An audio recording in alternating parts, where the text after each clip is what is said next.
Bem, nós estamos aqui hoje, nesse bate-papo, com o Marcos Santamaria, da Indústrias Tose, né? Bem, para quem não me conhece, quem não acompanha, eu sou Ronaldo Almeida, o editor da revista Brava, Climatização e Refrigeração, e publisher também do portal Engenharia e Arquitetura, o portal EA. Tá? Então, boa tarde, Santamaria. Como é que estão as coisas? Boa tarde, Ronaldo. Tudo bem, graças a Deus, todos com saúde. Isso é que é o mais importante. Mas você está se protegendo bem, né? É claro, estamos sem máscara porque é videoconferência, né? Mas se tivesse pessoalmente, estaríamos de máscara. Tá certo.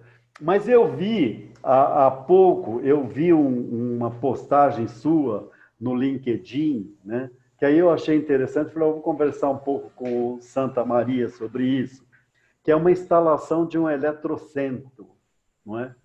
O que são eletrocentros, vamos dizer, Santa Maria? Como é que você me define isso?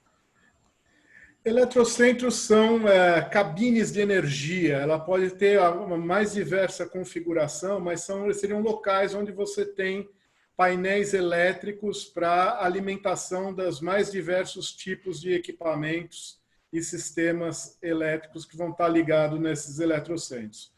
Normalmente, os eletrocentros nos lugares, as cabines, são feitas em alvenaria e lá instalados os painéis elétricos necessários para a demanda dos equipamentos que vão estar sendo instalados no respectivo local. O que acontece é que, especialmente quando a gente fala de processos de mineração, por exemplo, os locais onde são feitos esses trabalhos são muito distantes, com pouca mão de obra qualificada, transporte de materiais complicado.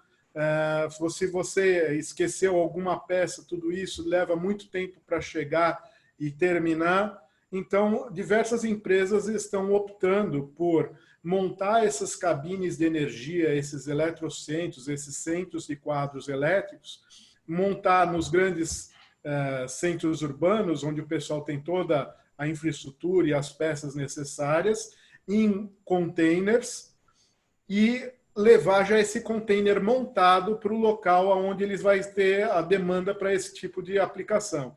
Então, isso se ganha bastante custo trabalhando-se dessa forma. Como esses painéis demandam demandam muita energia e dissipam muito calor, se faz necessário ter um processo de climatização no mesmo para poder todos os componentes desses painéis elétricos, dessas estações, estarem operando dentro das temperaturas de trabalho indicadas para o bom funcionamento e vida útil de seus componentes. Okay. E que tipo de equipamento que a gente usa? É mais ou menos como quando nós tivemos aquele boom grande de cabines, de containers telefônicos, quando nós tivemos a primeira mais ou menos isso. Uhum. Isso, é mais ou menos isso. É lógico que isso trabalha com uma demanda de energia bem mais alta, né? Os eletrocentros são de potências normalmente maiores, mas o princípio é mais ou menos a mesma coisa. Então, o fator principal é a questão do alto fator de calor sensível. Você não tem quase pessoas, nem muito pouco ar externo de renovação, às vezes nenhum.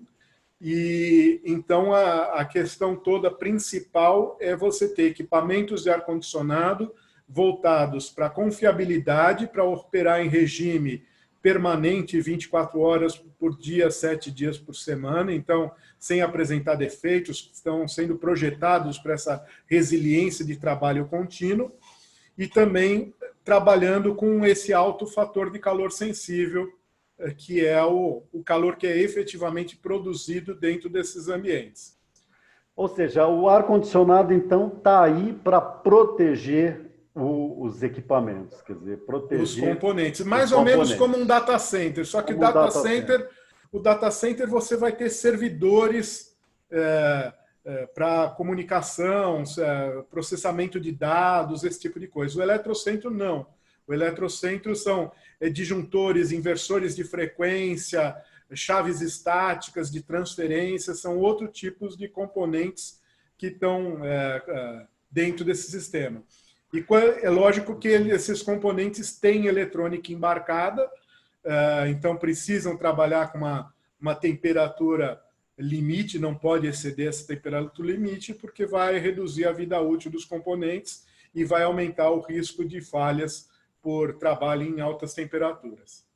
E quais são as características dos equipamentos que climatizam esses containers, Santa Maria? O que eles precisam ter para garantir, né, o funcionamento desses componentes que estão aí?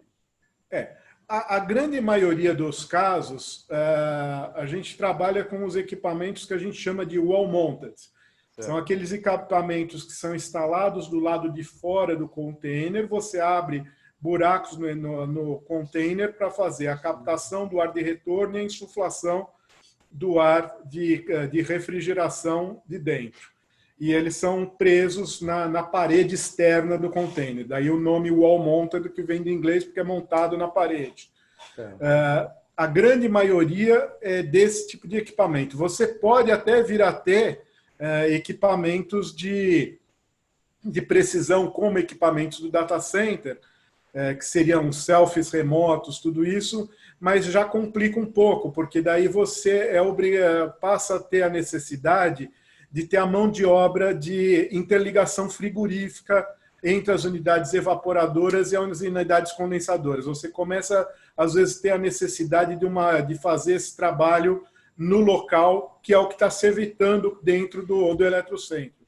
O equipamento wall-mounted, ele pode até não embarcar junto com o eletrocentro, mas ele é um equipamento plug and play.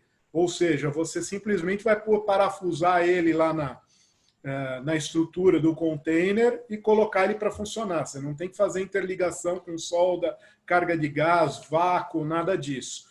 Então você evita todo esse tipo de mão de obra mais especializada a ser feito dentro do local da instalação. Por isso a preferência. E o que aconteceu foi que, por conta dessa demanda, as indústrias TOSI acabaram ampliando o range desse tipo de equipamento. Esse equipamento, normalmente, ele era produzido até capacidades de 10 TRs. Hoje, nós já estamos produzindo esse tipo de equipamento wall-mounted, chegando a capacidades de até 30 TRs, exatamente para facilitar esse tipo de instalação nos eletrocentros, nos containers presos na parede. E são equipamentos, exatamente pelas características de instalação, o Santa Maria, eu presumo que tem que ser equipamentos parrudos, né? Confiáveis. Você vai ter, primeiro, o dimensionamento, aquilo que eu falei, você vai dimensionar serpentina, principalmente, ventilador, para uma vazão de ar mais alto. O fator de calor sensível vem daí.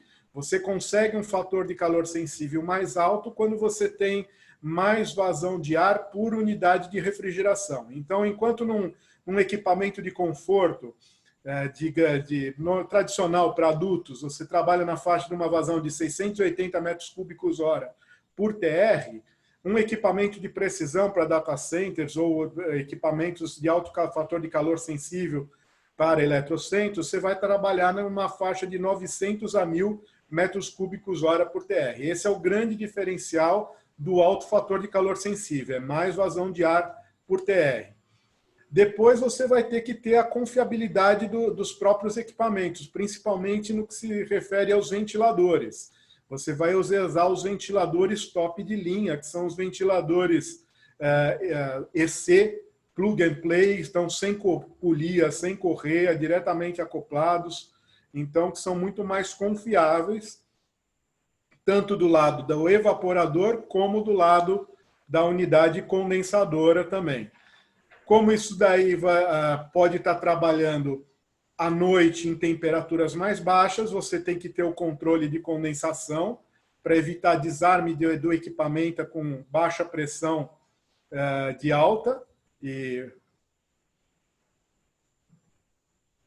acho que essas são as principais características. Você pode ter o controle de umidade, embora isso também possa ser feito de outras formas. Tem eu, por exemplo, eu sou adepto de fazer, seguindo aquela linha do Chico Dantas, de desacoplamento de calor sensível e calor latente, que ele tanto prega para a área de conforto, eu sou adepto de fazer isso também na área de processamento de dados, de você fazer com que a máquina trabalhe só na remoção de calor sensível e você, eventualmente, colocar um equipamento independente para trabalhar na parte do calor latente. Porque o que acaba acontecendo é que determinados eletrocentros instalados em locais muito úmidos, se você tiver se à noite, por exemplo, não tiver demanda, não tiver trabalho, ele tiver desligado, é difícil você controlar a umidade com todos os controles de umidade que o equipamento vai ter.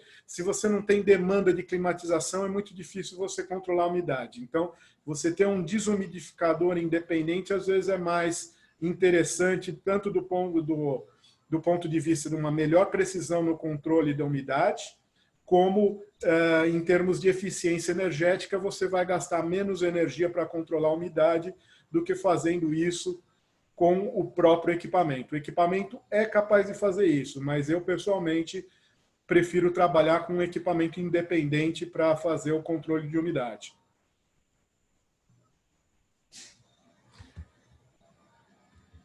Você deu mute no som, ó.